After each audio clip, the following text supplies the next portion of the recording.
Sans victoire depuis 8 rencontres, Dijon a glissé à la 18e place en position de barragiste.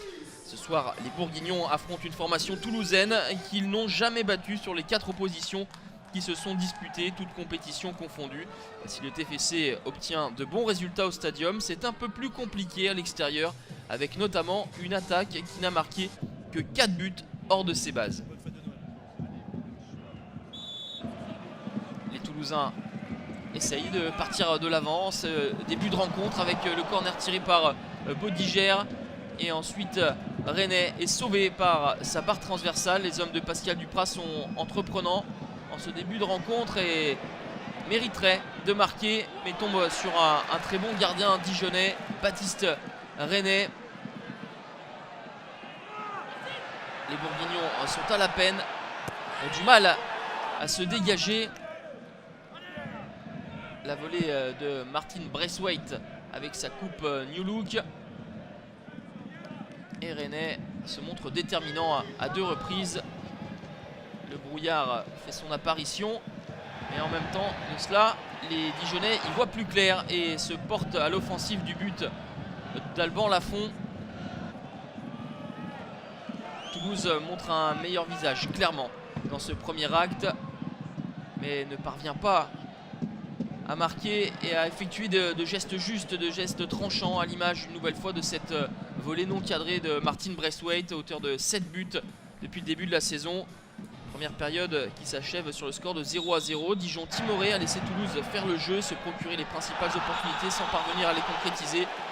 Et bien souvent, lorsqu'on ne marque pas, eh bien, on est puni. Début de deuxième mi-temps, 49e minute, la faute d'Essiega Silla sur Julio Tavares. Monsieur Le Texier désigne le point de pénalty et le Cap-Verdien Tavares tire en force au milieu pour tromper Alban Lafont. Ça fait 1-0 pour Dijon. Deuxième pénalty consécutif inscrit par Julio Tavares après celui du week-end dernier lors de la défaite face à Nice. Les Dijonnais galvanisés par cette ouverture du score. La frappe d'Abed est détournée sur sa transversale par Alban Lafont. Mais Pierre Lesmelou est le plus prompt pour suivre cette frappe. Pascal Duprat est dépité, énervé face au laxisme de sa défense. Alban Lafont réalise une semi-prouesse, mais derrière, les défenseurs toulousains sont un petit peu trop attentistes. Et c'est Pierre Lesmelou qui en profite pour marquer le but du 2-0, son 4e de la saison.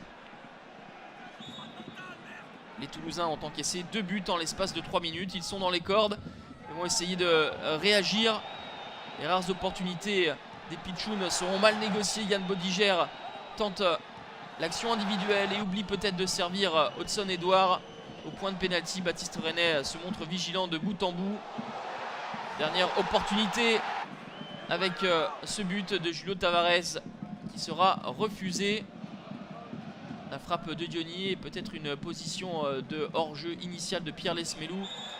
On en restera là avec ce score de 2-0. Première victoire depuis 2 mois pour Dijon qui remonte en 15e position. Toulouse puni de ne pas avoir matérialisé sa domination en première période. Termine la phase aller à la 9e place.